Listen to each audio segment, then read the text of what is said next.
અમદાવાદના સરખેજ પાસે અકસ્માત સર્જાયો। મોહમ્મદપુરા રોડ પર બે કાર વચ્ચે અકસ્માત સર્જાયો।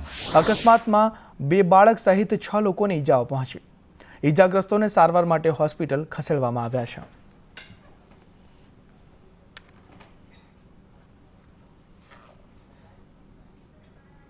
આ તરફ સુરતના કામરેજ નજીક ટેન્કરની કેબિનમાં આગ લાગવાની ઘટના બની છે। અમદાવાદ મુંબઈ નેશનલ હાઈવે 48 પર આગ લાગવાની ઘટના બની। હોટલ નજીક હાઈવે પર ટેન્કરની કેબિનમાં આગ ભભૂકી ઉઠી। ટેન્કર કેબિનમાં આગ કઈ રીતે લાગી તેનું કારણ અકબંધ છે।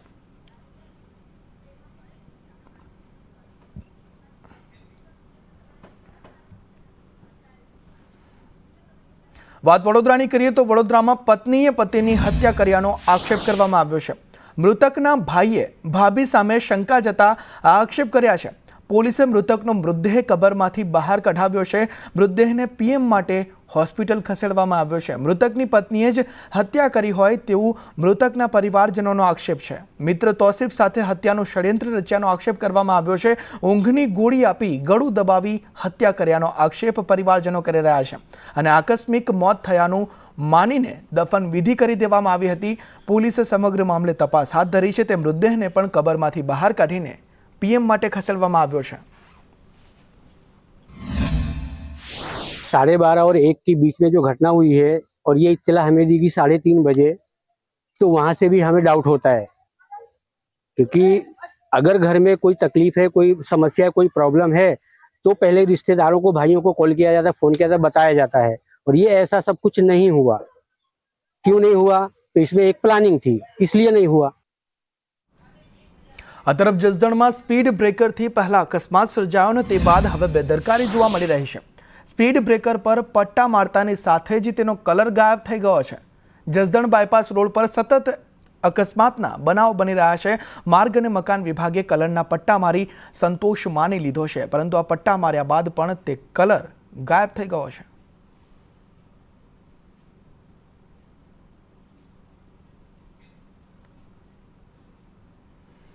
રાજકોટના વિછિયામાં પિતાની હત્યાનો બદલો લેવા હુમલો કરવામાં આવ્યો છે। પિતાની હત્યાનો બદલો લેવા પુત્રએ જીવલેણ હુમલો કર્યો। ઓરી ગામે હત્યાનો બદલો લેવા યુવક પર તે પુત્રએ છરીના ઘા ઝીંક્યા છે। જમીનના ડખામાં ઓધાભાઈ શિયાળની હત્યા કરવામાં આવી હતી। પુત્ર સંજય ઉર્ફે સચિને આરોપી જય જમોડ પર આ હુમલો કરી દીધો। ઈજાગ્રસ્ત યુવકને ગંભીર ઈજાઓ થતા હોસ્પિટલ ખસેડાયો। પોલીસે આરોપી સંજય ઉર્ફે સચિનની ધરપકડ કરી।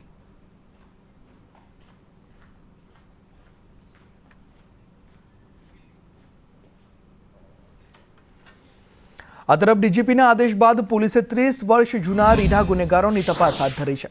થરાદમાં રીઢા ગુનેગારોને એસપી કચેરી ખાતે લાવવામાં આવ્યા હતા। પોલીસે હથિયારોની ગેરકાયદેસર હેરાફેરી, ડ્રગ્સ, એનડીપીએસ સહિતના ગંભીર ગુનાના આરોપીઓના તમામ પ્રકારના પુરાવા એકઠા કર્યા હતા। થરાદ જિલ્લામાં થરાદ પોલીસ સ્ટેશન છે, એમાં રાષ્ટ્ર વિરોધી જે ગુનાઓમાં પકડાયેલા છે એવા આરોપીઓ, એનું આજે અમે લોકોએ ઇન્ટ્રોગેશન માટે અહીંયા એક કાર્યક્રમનું આયોજન કર્યું હતું।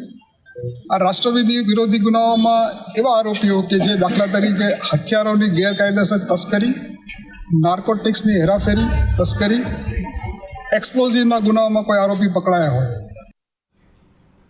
આ તરફ કચ્છના ભુજમાં ઢોરી ગામે યુવતીની હત્યા કરવામાં આવી છે। હત્યા બાદ આરોપી પોલીસ સ્ટેશનમાં હાજર થયો।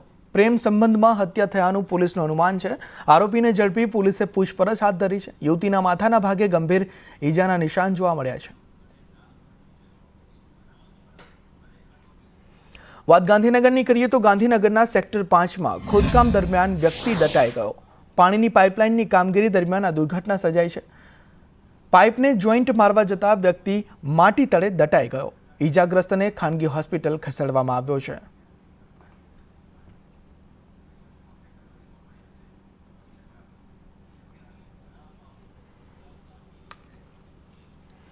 ગરીબોની કસ્તુરી આજે ખેડૂતોને રડાવી રહી છે।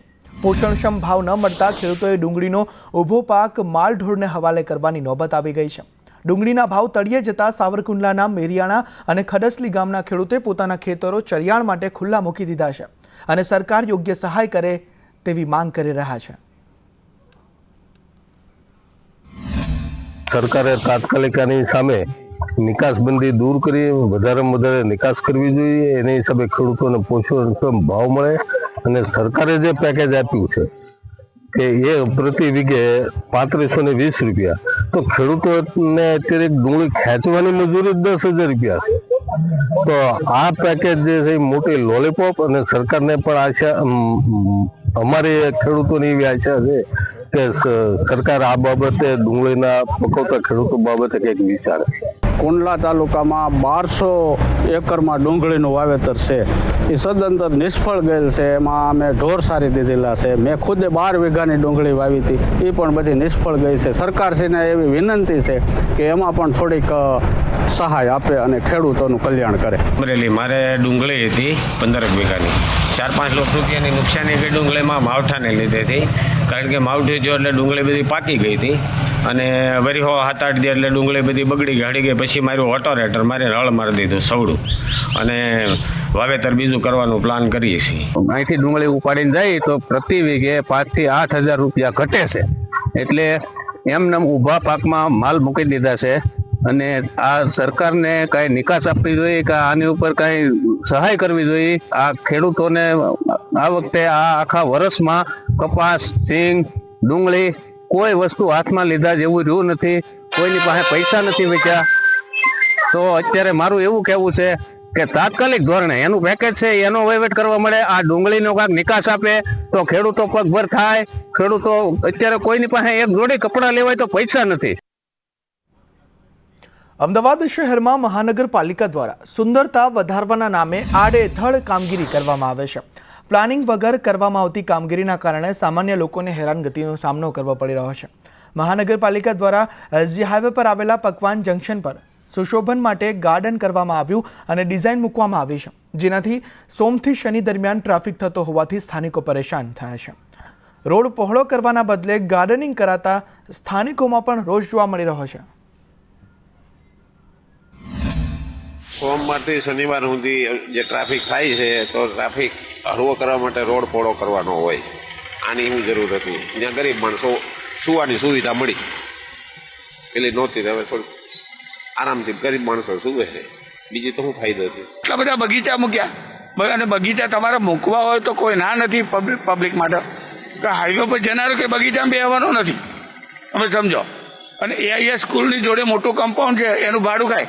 બગીચો ત્યાં બનાવો હોય તો પ્રકાશ સ્કૂલની જોડે પ્લોટ છે, ત્યાં બગીચો બનાવો, અને એ બધાના પૈસા હપ્તા ખાય છે અને સ્કૂલોને વાપરવા આપી દે છે. સુશોભનના નામે અમદાવાદ શહેરમાં મહાનગરપાલિકા દ્વારા કોઈ પણ ડિઝાઇનો જે છે ત્યાં મનફાવે તે રીતે ગોઠવી દેવામાં આવતી હોય છે, ને તેના કારણે બાદમાં ટ્રાફિકમાં તેની અસર જે છે તે વર્તાતી હોય છે. આજે દ્રશ્યો દેખાઈ રહ્યા છે, પકવાન 4 રસ્તા જંકશન છે ત્યાંના આ દ્રશ્યો છે.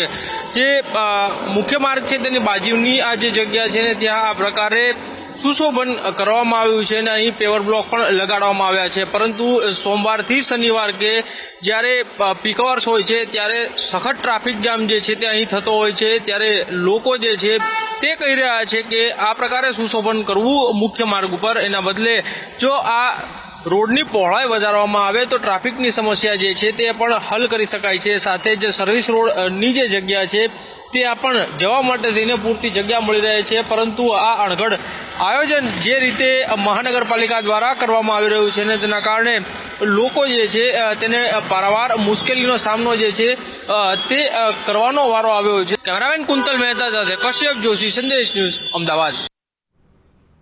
રાજ્યભરમાં SIRની કામગીરી ચાલી રહી છે, ત્યારે ડાંગ જિલ્લામાં આ કામગીરી ખૂબ જ ગોકળ ગતિએ ચાલતી હોવાનો કોંગ્રેસે આરોપ લગાવ્યો છે. ડાંગના ડુંગરાળ વિસ્તારો હોવાથી નેટવર્કની ખાસ સમસ્યાનો સામનો અધિકારીઓ કરી રહ્યા છે.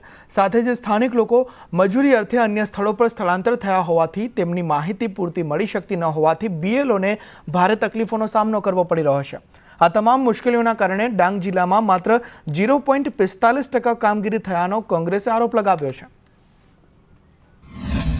SIRની કામગીરી ચાલી રહી છે, જેમાં અમારા ડાંગ જિલ્લાના ઘણા શિક્ષકોને BLOની કામગીરીની અંદર કે SIRની કામગીરીની અંદર BLO સહાયક તરીકે એ લોકોને નિમણૂક આપવામાં આવી છે.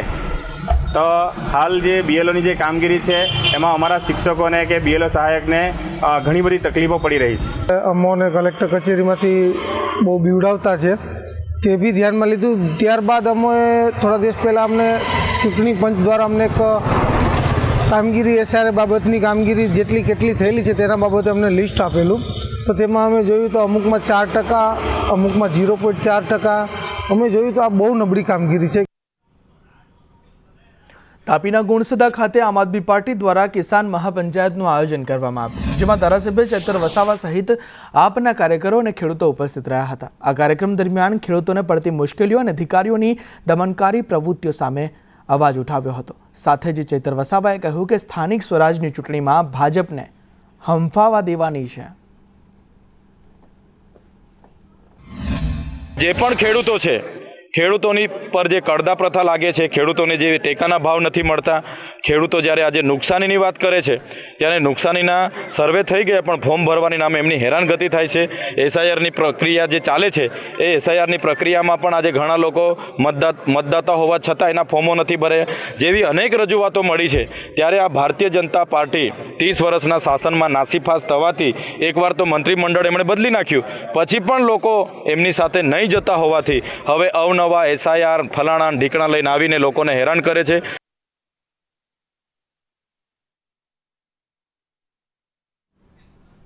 રાજકોટ જિલ્લા ભાજપ પ્રમુખ સહિત 5 સામે આક્ષેપો કરવામાં આવ્યા છે. 4 કરોડથી વધુ રકમની ઠગાઈ કરી હોવાનો આક્ષેપ કરાયો છે. અલ્પેશ ઢોલરિયા સહિત 5 શખ્સો સામે આક્ષેપ કરવામાં આવ્યા છે.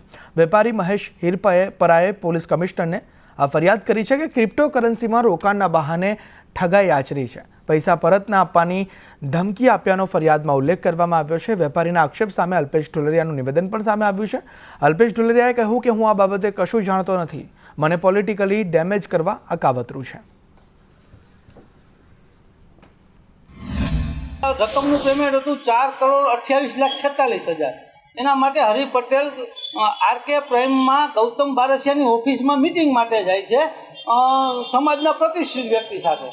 ત્યાં દર્પણ બારસિયા અને ગૌતમ બારસિયા આ મિટિંગની અંદર હાજર હોય છે. ત્યારે દર્પણ બારસિયા દ્વારા ધાકધમકીઓ પણ મળે છે કે ભાઈ આની અંદર અલ્પેશભાઈ ઢોલરિયા પણ છે અને ભાજપના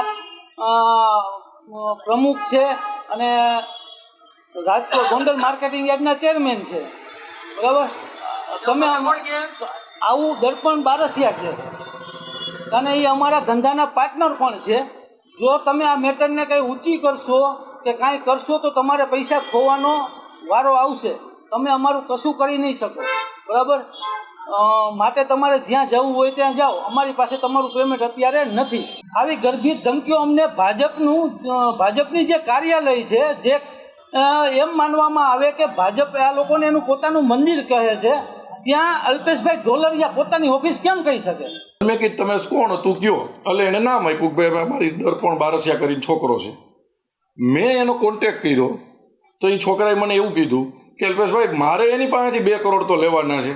એ છોકરાઓ લગભગ મારી પાસે ઓછામાં ઓછા અડધો પોણો કલાક અહીંયા બેઠા અને આવી રીતે ગયા. તે પછી નથી મેં કોઈને ફોન કર્યો, નથી એ છોકરા મળ્યા. મેટર શું છે, ક્યાં કોણ મળ્યા, હું કોઈને ઓળખતો નથી. મેં પોલીસ સમક્ષ નિવેદન આપ્યું છે કે જો આ કોઈ ઘટનાની અંદર અલ્પેશ ઢોલરિયા 100%માં 2-5% નહીં, કદાચ 1% વાય ગુનેગાર થાય ને, 1% વાય તોય મને સજા થવી જોઈએ. 1 પોઈન્ટમાં મારો રોલ આવે ને તો હું પાર્ટીના હોદ્દેદાર તરીકે નહીં પણ હું જિલ્લામાં ક્યારેય પ્રવેશ નહીં કરું. 100% પોલિટિકલી હું ડેમેજ થાવ એના માટેના ફરિયાદ છે. ગંભીરા દુર્ઘટના બાદ કપરાડાના નાના પોંઢા નજીક કોલક નદી પરનો જર્જરિત બ્રિજ બંધ કરવામાં આવ્યો હતો, જે હજ સુધી બંધ હોવાથી આશરે 5,000 વિદ્યાર્થીઓ અને આજુબાજુના 20થી 25 ગામના લોકોને અવરજવર કરવામાં ભારે મુશ્કેલીનો સામનો કરવો પડી રહ્યો છે. જેથી તેની મરામત કરી તાત્કાલિક ધોરણે શરૂ કરાવવા સ્થાનિકોએ ધારાસભ્યને રજૂઆત કરી હતી, જેને લઈ ધારાસભ્ય જીતુ ચૌધરીએ સત્વરે ઘટતું કરવા કલેક્ટરને રજૂઆત કરી હતી.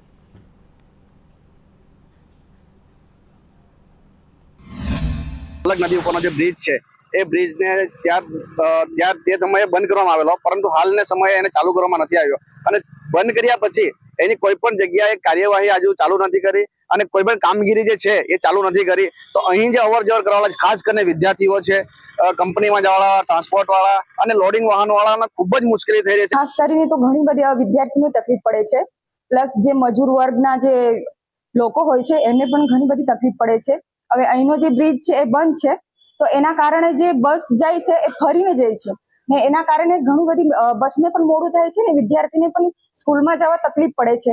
તો બને ત્યાં સુધી જલ્દી જ બને તો પછી એ સારું છે, એમ જેથી કરીને થોડી તકલીફ ઓછી થાય એમ. આ બ્રિજ બંધ થવાથી આજુબાજુના વિસ્તારના લોકો નાના મોટા તાલુકા પંચાયત ઓફિસ માટે આવે છે, વિદ્યાર્થીઓ ભણવા માટે આવે છે, પછી હોસ્પિટલ માટે આવવાની તકલીફો બહુ મોટી થઈ છે. તો આ કારણે આ બ્રિજ જેટલી જલ્દી ચાલુ થાય તો સૌથી આપણા માટે સારું કહેવાય એવું છે. બસ લેટ થાય છે ને જે કામ પર જતા છે એ લોકોને બહુ તકલીફ થતી છે, કેમ કે આખું ફરીને જવા પડે ને પ્લસ એ લોકોને ટાઈમથી ઘેર નથી પહોંચાતું, તે તકલીફ પડે છે. ને બીજા એવું કે અમે બી કે અમને જવા પડે, મારે સેલવા જવા પડે, મેં કોચિંગમાં જાઉં મેચ રમાડું, તે મને આખું તકલીફ પડે કેમ કે આખું ફરીને જવા પડે છે. બીજું કંઈ નથી, જેટલું જલ્દી બને તેટલું સારું રહેશે એમ. પુલક બ્રિજ બંધ થવાના કારણે અમારા નાના પોંડા સેન્ટરની અંદર આજુબાજુ સરાઉન્ડિંગ વિસ્તારમાંથી કમસે કમ 4,000 થી 4,500 જેટલા વિદ્યાર્થીઓ માધ્યમિક ને ઉત્તર માધ્યમિકમાં અભ્યાસ કરવા માટે આવે, RTI માં આવે છે. ત્યારે આ બ્રિજ બંધ થયો એના માટે સમગ્ર વિસ્તારના લોકો કાયમ રોજના ફોન કરીને રોજના રજૂઆત કરવા માટે આવે છે. માટે અમારી બસ પબ્લિક ટ્રાન્સપોર્ટ પણ બંધ છે. એના કારણે અમારી કોઠાર અને વારોલી થઈને 8 કિલોમીટરનો ચક્રાઓ ફરીને આવવા પડે તો એ સમય પણ બગડે અને પ્રજા ખૂબ હેરાન થાય છે. તેના માટે કલેક્ટરશ્રીને NHI તો રજૂઆત કરી છે, પણ કલેક્ટરને લેખિતમાં રજૂઆત કરીને એને તાત્કાલિક સમાધાન આવે અને તાત્કાલિક એનો નિરાકરણ આવે તેની અમે રજૂઆત કરી છે. મુખ્યમંત્રી ભૂપેન્દ્ર પટેલે ગાંધીધામ મહાનગરપાલિકાના 176 કરોડના કામોનું એક ખાતમુહૂર્ત અને લોકાર્પણ કર્યું હતું. જે બાદ મુખ્યમંત્રીએ કચ્છ જિલ્લાના 503 કરોડના વિવિધ કામોનું ખાતમુહૂર્ત અને લોકાર્પણ કર્યું હતું. મુખ્યમંત્રીએ કચ્છને 55 કામોની ભેટ આપી હતી. મુખ્યમંત્રી ભૂપેન્દ્ર પટેલે કચ્છના આંતરિક માર્ગોની સ્થિતિમાં 2 વર્ષમાં સુધારવાની વાત કરી હતી. પાણી બચાવવા માટે કચ્છવાસીઓને આહવાન કર્યું હતું. 2 વર્ષની અંદર તમને પાણી અને રસ્તા બેયની સુવિધાઓમાં મોટો વધારો થવા જઈ રહ્યો છે. વિશ્વનો સૌથી મોટો હાઇબ્રિડ રિન્યુએબલ એનર્જી પાર્ક વડાપ્રધાનશ્રીના દિશા દર્શનમાં કચ્છમાં આકાર પામી રહ્યો છે. તે ગુજરાતને રિન્યુએબલ એનર્જીનું હબ બનાવશે. સાંસદ ગેનીબેન ઠાકોરે દારૂબંધીને લઈને પોલીસ વિભાગ પર ગંભીર આક્ષેપો કર્યા હતા. બનાસકાંઠાના ધાનેરામાં સ્થાનિક સાંસદ ગેનીબેન ઠાકોરે ગુજરાતમાં દારૂબંધીના કાયદાના અમલને લઈને પોલીસ વિભાગ પર અત્યંત આકરા પ્રહારો કર્યા છે. સાંસદ ગેનીબેન ઠાકોરે જાહેરમાં સ્પષ્ટ શબ્દોમાં આક્ષેપ કર્યો છે કે રાજ્યમાં દારૂબંધીને લઈને હપ્તાનું રાજ ચાલી રહ્યું છે. તેમણે ભારપૂર્વક જણાવ્યું હતું કે જો પોલીસ વિભાગ ધારે તો માત્ર 12 કલાકના ટૂંકા ગાળામાં દારૂનું ગેરકાયદેસર વેચાણ સંપૂર્ણપણે બંધ કરાવી શકે છે. આજે ગુજરાતની પોલીસ એ ધારે તો 12 કલાકની અંદર આ ગુજરાતમાંથી દારૂ બંધ કરાવી કે, પણ ક્યાંક ને ક્યાંક પોલીસના પણ હાથ બંધાયેલા છે, ક્યાંક હપ્તા રાજ ચાલે છે, ક્યાંક ઉપરથી દબાણ ચાલે. અને હવે તો પોલીસ સ્ટેશનોની અંદર એનો લક્ષ્યાંક આપવામાં આવે, ટાર્ગેટ આપવામાં આવે. જે પોલીસ વિભાગમાં વધારે વેચાય ને એને અભિનંદન આપવામાં આવે છે. આ પ્રમાણેનો અત્યારે કાયદો ને વ્યવસ્થા આ ગુજરાતની અંદર ને ધાનેરાની અંદર કથળેલું છે. તો એની સામે આપણા પ્રજાએ અવાજ ઉઠાવવાનો છે. ગેનીબેને કડવા શબ્દોમાં નિષ્કર્ષ આપ્યો છે કે ગુજરાત રાજ્યમાં કાયદો અને વ્યવસ્થાની સ્થિતિ સંપૂર્ણપણે કથળેલી છે.